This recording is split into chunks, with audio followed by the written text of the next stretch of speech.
잠시 후 11시 더불어민주당 이재명 대표가 국회 교섭단체 연설에 나섭니다. 당정은 주말 고위당정협의회를 열고 후쿠시마 오염수 등과 관련된 추가 대책을 내놓기도 했는데요. 오늘 두 분과 정치권 이야기 나눠보겠습니다. 장해찬 국민의힘 청년 최고위원, 또 권주용 전 더불어민주당 비대위원 나와 계십니다. 두 분 어서 오십시오. 안녕하세요. 안녕하십니까. 예, 이재명 대표 잠시 뒤에 11시죠. 여야 대표 교섭단체 연설에 들어갑니다. 지금까지 언론에 보도된 바로는 현 정권에 대한 평가 등등 다양한 이야기들을 한다라고 전해지고 있는데요. 네, 민주당 이야기니까 권 비대위원께 먼저 여쭤보겠습니다. 어느 이야기에 좀 방점이 찍혀야 한다라고 보고 계세요? 아무래도 지난 윤석열 정부가 1년 동안 국정을 운영하면서 실정이 많았지 않습니까? 경제와 관련해서도 사실 물가가 오르고 양극화는 심해지고 있고 외교 안보 관련해서도 더 나아진다는 느낌보다도 위태로운 모습이고 그리고 국민들의 안전 관련해서도 후쿠시마 오염수라든지 아니면 이태원 참사와 관련된 후속 조치도 사실 국민들이 보기엔 부족함이 저는 많다고 생각합니다. 끝으로 윤석열 대통령이 사실은 야당 대표와 만나는 것이 없을 뿐만 아니라 사실 이태원 참사 유가족분도 안 만나고 있고 전세 사기 피해자분들도 만나고 있지 않아요. 그러니까 국민들과도 소통하지 않는 지점 이런 것들을 아무래도 짚어야 되지 않을까 싶습니다. 예. 그렇다면 장해찬 최고위원께서는 오늘 이재명 대표 어떤 이야기 할 거라고 보고 계세요? 그러니까 지금 국민들께서 가장 궁금해하시는 것은 민주당에 과연 혁신이 가능한가 하는 부분입니다. 이재명 대표가 여러 가지 정부에 대한 비판의 열을 올리겠지만 그건 교섭단체 대표 연설이 아니고도 민주당이 일주일 내내 하고 있는 일 아닙니까? 장애 집회 포함해서요. 물론 야당 대표 교섭단체 연설에 이 정부 비판이 빠질 수는 없죠. 그거 하지 말라는 게 아니라 그와 비슷한 수준으로 민주당 내에서 최근 불거진 코인 게이트나 돈봉투 의혹 등과 관련해서 또 이래경 혁신위원장 선임 등과 관련해서 얼마나 진정성 있게 반성을 하고 미래에 좀 반성의 혁신의 방향을 제시하는가가 좀 국민들의 관심을 끌게 될 것 같은데 제가 입수한 정보에 의하면 혁신과 반성에 대한 부분은 그냥 겉핥기식으로 아주 짧게 지나가고 구체적인 내용도 전혀 담겨 있지 않고 8알에서 9알 이상이 정부 비판에만 집중하고 있다라고 제가 나름 이 정치권에 떠도는 이야기들을 통해서 확인을 했기 때문에 그렇습니까? 저는 그 부분에 있어서는 국민들이 그냥 또 야당이 야당했네. 정부 비판했네 하고 끝나지 뭔가 감동을 주지는 못할 것 같아요. 그래서 저 여기서 더 나아가서 내일은 이제 국민의힘 김기현 대표의 교섭단체 대표 연설이 있는데 여기에 대해서도 당연히 야당의 발목 잡기에 대한 비판도 있겠죠. 하지만 국민의힘 연설에는 국민의힘과 정부의 혁신 방향 또 개선 방향에 대한 이야기들이 좀 더 많이 담긴다면 이재명 대표 연설과는 좀 비교를 이룰 것 같습니다. 일단 11시에 이어질 걸로 보여서 연설을 잠시 뒤에 좀 연결해서 보여드리도록 하고요. 말씀해 주신 것처럼 김기현 국민의힘 대표는 내일 연설을 하게 됩니다. 어떤 이야기 좀 해야 한다고 보세요? 그러니까 사실 교섭단체 대표 연설이라고 하는 게 국회가 정부에게 이야기를 하는 자리입니다. 그러니까 당연히 이제 민주당의 내부 문제가 있다 손 치더라도 이 자리에서만큼은 정부의 실정을 짚고 정부가 더 나아질 수 있게 하는 게 기본이라고 생각하고 여당 대표도 마찬가지죠. 같은 당이 집권해서 운영하고 있지만 그럼에도 불구하고 정부가 잘 하지 못하고 있는 게 사실이지 않습니까? 왜냐하면 지금 여론 지지율을 보더라도 계속 낮은 채로 유지되어 왔어요. 그러니까 그런 부분을 김기현 대표가 좀 짚을 수 있어야 될 텐데 그런 것들을 또 하지 못한다고 하면 용산 출장소로서의 어떤 여당 이런 비판을 피하기가 어려워 보입니다. 지금까지 나오는 자료들을 보면 국회의원 숙소라든지 불체포 특권 포기 혹은 비정상의 정상화 이런 류의 이야기들이 나온다고 전해지고 있거든요.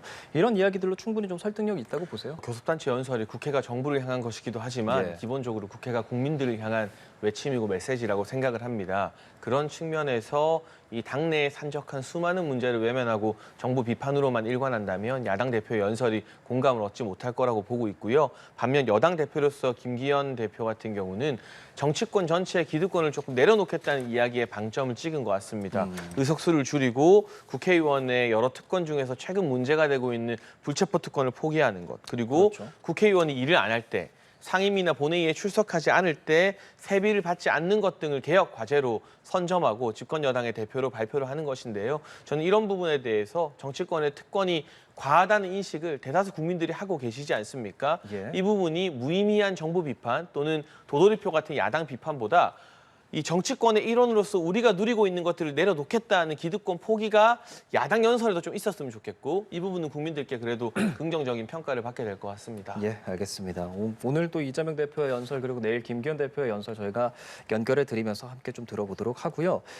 저희 조금 전에 이태규 국민의힘 의원이 당정협의회 결과 발표하는 것 같이 들었잖아요. 사실 이게 윤석열 대통령이 공교육에서 다루지 않는 문제는 수능에서 배제해야 한다. 이런 발언을 지난주에 하게 되면서 계속 지금 주말 내내 좀 논란이 됐었는데 지금 이 결과 발표한 것 그리고 윤석열 대통령이 사교육 없이도 학교 교육만으로 충분히 되도록 말하자. 그러니까 이게 원론적으로는 괜찮다. 하지만 좀 시기적으로 문제가 있지 않냐 이런 지적인데 전반적으로 이 상황 어떻게 보고 계세요? 저는 그 발언이 공개되었을 때 좀 뜬금없다는 생각이 들었습니다. 너무 당연한 소리였고 그것 자체를 반대할 사람이 누가 있을까요? 근데 사실은 교육을 바꿀 때, 교육 과정을 특히 바꿀 때는 4년 뒤를 어떻게 바꿀 건지를 이야기하는 게 보통입니다. 왜냐하면 갑자기 룰을 바꾸는 것 자체가 수험생이나 아니면 수험생을 두고 있는 부모에게 되게 큰 혼란을 만들기 때문이죠. 근데 사실은 그날도 윤석열 대통령의 발언을 굳이 홍보수석이 기자들에게 예. 전했단 말이죠. 그럼 어떤 의도가 있는 것인데 왜 지금 이 시점에 그것을 공개했을까라고 저는 되게 의아했었는데 오늘 방금 브리핑을 들어봐도 사실은 그 발언으로서 발생된 혼란을 수습하기보다는 계속 밀어붙이는 모양이에요. 저번에 초등학교 입학 연령을 5세로 낮추겠다고 하는 것도 저는 한국 사회에서 이야기해 볼 법한 의제라고 생각됐지만 너무 급하게 논쟁을 붙이고 바로 철회해서 교육부 장관이 사실상 경질되는 사태까지 있었지 않습니까? 근데 그것을 겪고도 국정의 어떤 역량이 향상되어야 되는데 그러지 못하고 여전히 그런 어떤 혼란의 국정을 운영하고 있는 그런 모습입니다. 그래서 뭐 저는 그냥 당연한 소리를 왜 굳이 이야기해서 굳이 수험생들의 혼란을 만드는가 하는 의문이 여전히 남아 있습니다. 권 비대위원은 굳이 그리고 왜? 라면서 좀 의아해하는 모습인데요. 어떻게 좀 보세요? 근데 저는 원칙을 말씀하신 거라고 보거든요. 사실 공교육에 나와 예. 있는 내용 한해서 수능이 출제가 되어야 되는데 그러니까 지나치게 범위 바깥의 문제들이 나오게 되면 EBS나 공교육이 아니라 사교육 일타 강사들에게 의존을 할 수밖에 없고 가정 형편이 괜찮거나 수도권에 거주하면서 그 일타 강사들을 만날 수 있는 학생이 아니라 예. 형편이 좀 어렵고 또 지방에 거주하는 학부모 학생들 같은 경우는 또 불안감에 또 교육 격차에 또 눈물을 흘려야 되는 부분입니다. 여기에 대해서 대통령의 원론적인 원칙적인 교육개혁의 방향이 나온 것이고 기본적으로 이게 쉬운 수능이냐 어려운 수능이냐의 문제는 아니죠. 공교육 교과 과정 안에서도 변별력을 추구할 수 있는 어려운 문제들이 나올 수 있는데 예. 누가 봐도 고등학교 교과 과정과는 무관한 그런 문제들에 대해서는 문제 제기를 했던 것입니다. 근데 이게 교육부 장관의 입을 통해서 나오면서 마치 수능의 어떤 난이도에 대한 것처럼 예. 혼선이 야기한 부분에 그렇습니다. 대해서는 부처에서도 일정 부분 책임감을 느껴야 된다고 보고 그럼에도 불구하고 제가 파악한 뭐 온라인의 여론, 뭐 갑론을박도 있고 찬성과 반대가 있습니다만 예. 이렇게 사교육비가 급증하고 사교육 의존적으로 가는 교육 행태에 대해서는 한번 브레이크를 걸고 원칙적으로 개혁하겠다라는 분위기 쇄신이 필요한 것 아니냐. 여기에 대해서는 특히 제가 말씀드렸던 서민 가정이나 지방 가정 위주로는 공감을 해주실 거라고 생각을 합니다. 수능이 지금 딱 150일 정도 남았더라고요. 지금 이 시점에 윤석열 대통령이 이 이야기를 함으로써 사실은 조금 뭐 시기적인 좀 비판적인 시각도 나오는데 그 부분에 대해서는 왜 지금 이야기했다라고 보세요? 근데 이제 그런 방식이면은 수능이나 대입에 대해서는 어떤 이야기도 못 하죠. 뭐 150일 남으면 안 되고 250일 남으면 괜찮은가요? 뭐 그렇진 않잖아요. 저는 다시 한번 말씀드리지만 이게 수능 난도에 대한 것이 아니라 공교육 중심으로 어떤 입시 체계의 틀을 잡겠다는 원칙적인 이야기이기 때문에 지금 약간 전달 과정에서 부처의 실수가 있었다면 예. 그 부분에 대해서는 송구하게 생각하나 이것이 예. 수능을 준비하는 분들에게 오히려 불확실한 사교육에 의존해야 된다는 그런 불안감을 줄이면 줄여드리는 방안이지 뭔가 막 엄청 바뀐다거나 새로운 사교육을 받으면서 준비해야 한다거나 이런 방향으로 퍼져나갈 그런 메시지는 아니라고 생각합니다. 네. 저는 만약에 그 어떤 윤석열 대통령께서 이야기하신 것을 뭐 1년 뒤부터 네. 아니면 2년 뒤부터 적용되게 하고 이번 수능은 그 전에 어떤 원칙에 맞춰서 잘 치르겠다라고 하면 이 정도 혼란은 없었을 거라고 생각됩니다. 근데 그런 것들을 분명히 하지 않고 있어요. 그러니까 당연히 수험생 입장에서는 그럼 이렇게 150일밖에 안 남았는데 갑자기 게임의 룰을 바꾸는 것이 정당한가라는 불만이 터져 나올 수밖에 없다고 생각합니다. 예. 그렇다면 사실 여기서 대통령실이 강력한 이권 카르텔의 증거로 경질을 예의주시할 필요가 있다라는 발언을 했는데 그 부분은 좀 어떻게 들으셨는지요? 그러니까 저는 그런 것도 잘 이해는 안 됩니다. 그러니까 실제로 그런 어떤 소위 이제 연초에 교육개혁, 연금개혁, 노동개혁 이야기를 하셨어요. 이게 교육개혁의 일환이라고 하면 어떤 비전을 놓고 그것을 단계적으로 어떻게 집행할 것인지를 보여주셔야 되는데 그런 것들이 아니라 갑자기 수능 난이도와 관련된 언급을 하셨단 말이죠. 예. 그래서 이것만으로 국민들이 설득이 될까 하는 의문이 여전히 남아 있습니다. 그러니까 이게 뭐 3대 개혁에 대해서 윤석열 대통령이 계속 생각하고 있었기 때문에 이런 얘기가 나온 것이다라는 좀 말이 있는 반면에 이 발언에 대해서 어떻게 좀 받아들여야 되겠습니까? 글쎄요, 저는 다시 한번 여야가 머리를 맞대고 원칙으로 돌아가야 한다고 생각합니다. 더불어민주당도 지금 뭐 이 수능 관련된 우려 때문에 비판은 하고 있습니다만 사교육을 줄이고 공교육의 위상을 높이는 방향으로 교육개혁 전개해야 된다는 데는 아마도 이견이 없을 겁니다. 그러면 비판을 하면서도 동시에 이렇게 폭증한 사교육 수요를 어떻게 줄여나갈 것인가. 그리고 뭐 이 특정 이 사교육 업체나 기관에 등록을 하지 않으면 마치 입시를 못 보고 불이익을 당할 것처럼 이런 불안감이 퍼진 풍조를 정치권이 어떤 대안을 마련해서 해결해 나갈 것인가에 대한 그런 메시지도 좀 같이 내주시면 좋겠거든요. 그렇다면 우리가 훨씬 더 건설적인 토론을 통해서 이 백년지 대계라는 교육의 대안을 찾아 나갈 수 있지 않을까 싶습니다. 예, 알겠습니다. 윤석열 대통령 지금 오늘부터 4박 6일 일정으로 프랑스 그리고 베트남 순방에 나섭니다. 조금 전에 윤석열 대통령이 프랑스 출국길에 나서는 모습도 저희가 같이 보여드렸는데 이게 부산 엑스포 개최를 위해서 PT 연설자로 나선다는 거 지금 전해지고 있고 거기서 영어로 이야기할 거다. 이게 좀 상하원 당시에도 좀 했었던 거기 때문에 많은 좀 관심을 갖고 있는데 이번에 직접적으로 좀 연설로 나서는 것, 좀 세계인의 표심을 잡는데 어느 정도 도움이 될 거라고 보세요? 일단 아시는 것처럼 네. 이 2030 엑스포 유치전이 결코 쉬운 경쟁은 아닙니다. 이제 사우디가 먼저 뛰어들었고 그렇죠. 막대한 이탈리아. 오일머니를 바탕으로 앞서 나가고 있는 상황에서 우리 대한민국이 굉장히 근접하게 추격했다라는 게 대체적인 언론의 평가 아닙니까? 이런 어려운 상황이지만 대통령이 직접 참석해서 또 영어로 연설을 한다는 것은 그만큼 대한민국 정부에서 엑스포 유치에 공을 많이 들이고 있다. 이렇게 성의를 보이고 있다는 것을 각국의 정상과 대표단에게 알리는 중요한 계기가 될 수 있기 때문에 저는 그 부분에 있어서 이 대통령실에서 엑스포 유치를 위한 준비를 많이 한 것을 예. 보여드리는 것 자체가 이 엑스포 표심에도 영향을 끼치고요. 그리고 이 엑스포 유치를 열망하는 우리 국민들이 보기에도 아 정부가 대통령이 이렇게 많이 신경을 쓰는구나 하는 그런 안도감과 또 하나의 어떤 응원의 동기를 제공하는 일이라고 생각합니다. 예, 권 비대위원님 야당의 시각도 궁금합니다. 저는 사실은 그 이제 정부의 노력 자체는 인정하지만 예. 그것이 뭐 영어로 연설한다고 해서 더 나아지고 한국말로 하면 뭐 표가 떨어지고 이런 거겠습니까? 저는 그런 문제는 아니라고 생각하고 어쨌건 여러 국가의 지지를 받아야 하는 바 윤석열 대통령의 어떤 외교가 이제 시험대에 오를 거라고 생각하고요. 저는 어쨌든 잘 됐으면 좋겠습니다. 국가의 이익에 도움이 되는 부분이기 때문에 그런 노력하는 모습은 좋은데 영어로 연설하는 것을 굳이 강조할 필요는 없다는 이야기를 드리고 싶습니다. 예. 또 베트남 경제 협력도 강화하겠다라고 하고 있는데 이제 외교에 대해서 얘기해 주셨으니까 외교적 상황 좀 짚어보면 지금 국제적으로 가장 많이 나오는 뉴스가 미국과 중국의 지금 외교 만남이 있었다. 뭐 이 부분이지 않겠습니까? 사실 우리도 중국과 싱하이밍 대사 관련해서 한중 뭐 갈등을 좀 겪고 있는 상황이기 때문에 미국과 중국의 만남에 더 좀 관심을 갖게 되는데 대중 외교 전략에 우리가 좀 어떤 식으로 이 상황을 좀 짚어봐야 할까요? 근데 저는 원칙을 지켜야 된다고 보고요. 우리가 기울어진 운동장, 그러니까 중국에 대해서 굉장히 굴종적인 외교를 했던 것을 지금 다시 동등하고 수평적인 관계로 만들어가는 과도기에 있기 때문에 이 과도기에 중국도 때로는 유하게 나오기도 해요. 이를테면 우리 대통령 취임식에 역대 가장 높은 이제 부주석을 보내주지 않았습니까? 중국이 이렇게 따뜻하게 나오기도 하고 또는 강경하게 나오기도 하는데 우리가 여기에 휩쓸리면 안 되고 대한민국은 한미동맹 강화 위주로 자유주의 가치 동맹들과 함께 간다.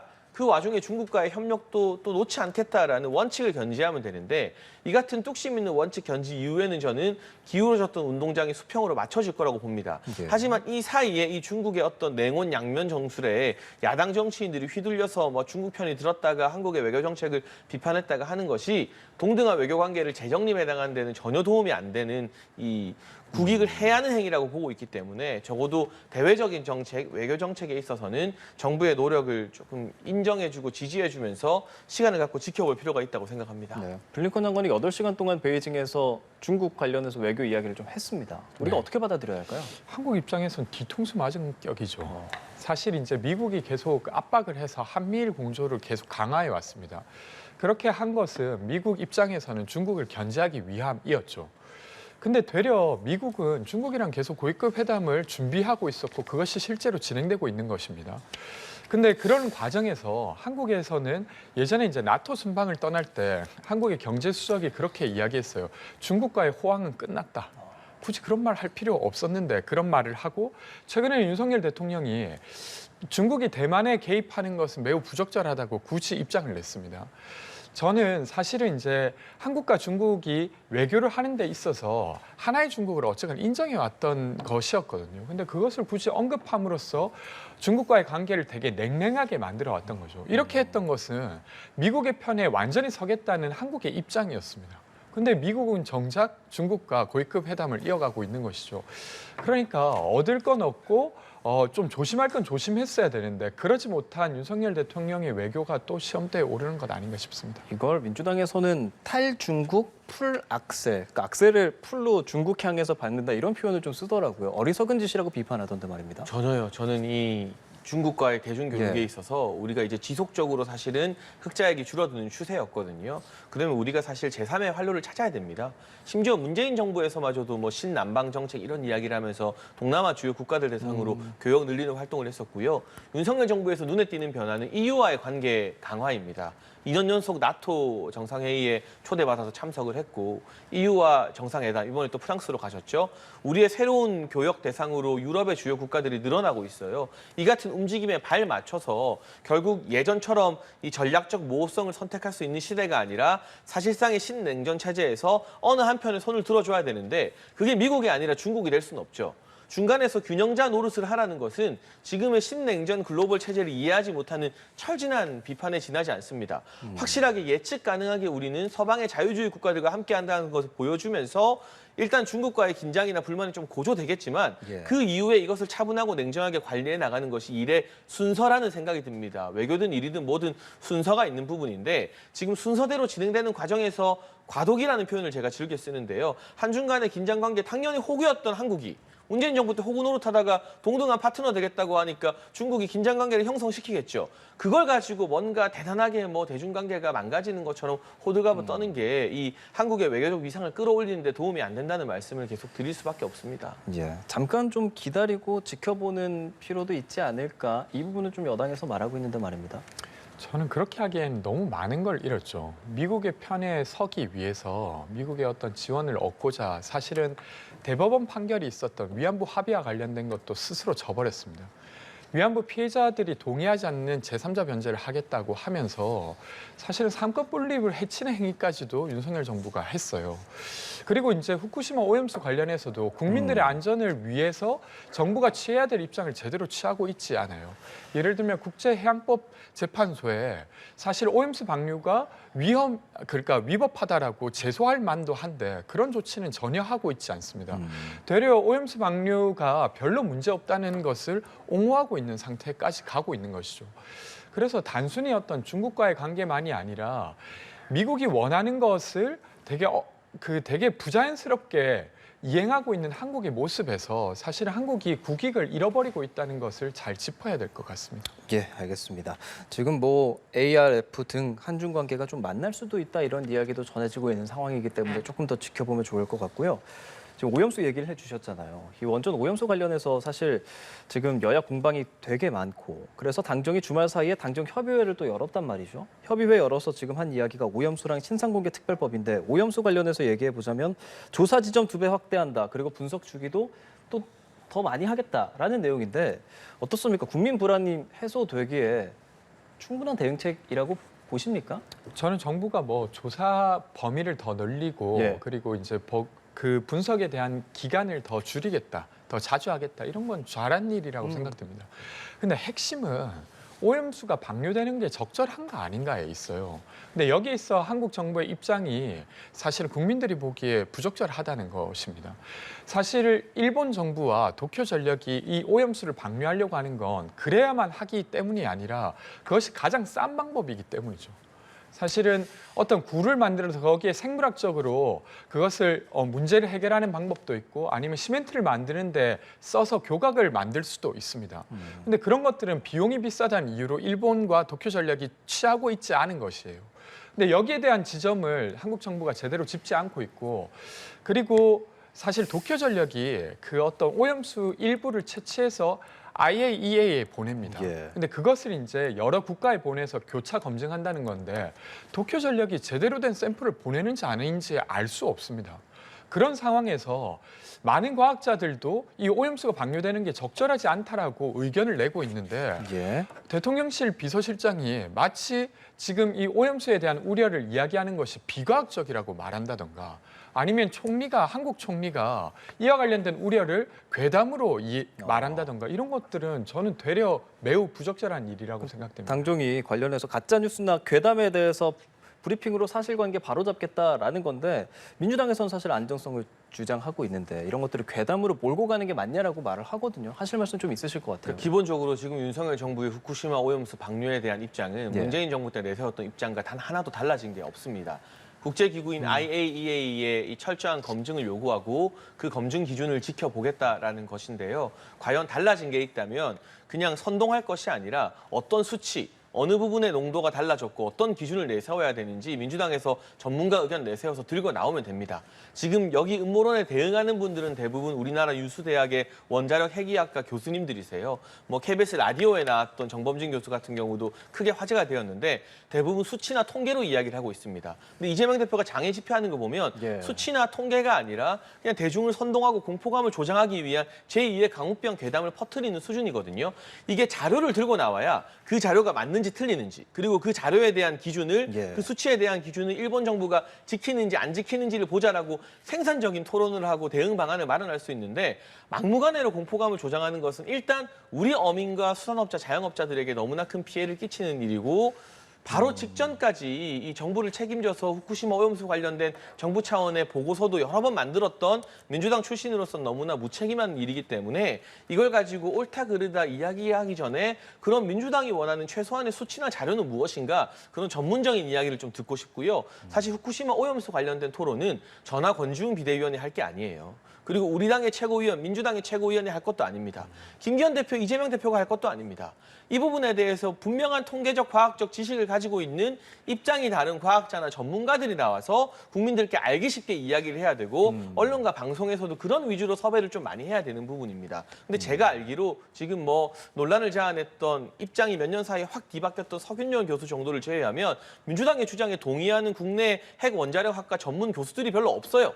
그러니까 그런 전문가들이 지금 민주당에 못 내보내고 있는 거 아닙니까? 전문가들끼리의 토론으로 좀 건설적이고 과학적인 논의를 해나갔으면 하는 바람입니다. 저는 좀 동의하기 예, 어려운데 말씀하십시오. 지금 논의되고 있는 건 되게 과학적 근거를 가지고 있는 부분입니다. 그리고 이제 실제로 오염수를 분석했던 핵물리학자가 주장하는 게 제가 아까 말씀드린 거예요.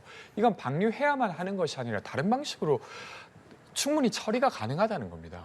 근데 그런 주장을 하고 있는데 이것이 마치 과학적이지 않다라고 주장하는 것은 저는 맞지 않다고 생각하고요. 예. 그리고 원희룡 장관도 그 전에 이제 제주지사이실 때 이 오염수 방류하면 안 된다고 그렇게 이야기하신 거 아닙니까? 그리고 국제재판소에 이것들 제소해야 된다라고 주장했던 분도 그분입니다.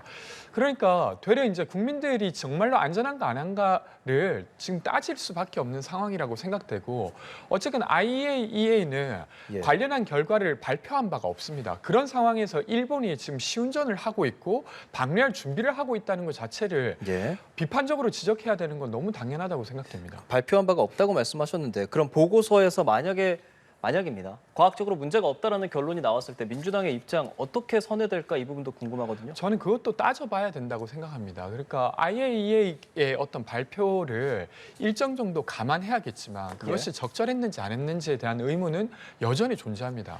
아까 말씀드렸다시피 IAEA가 그것을 분석한 데이터를 만들기 위한 시료는 도쿄전력이 제공합니다.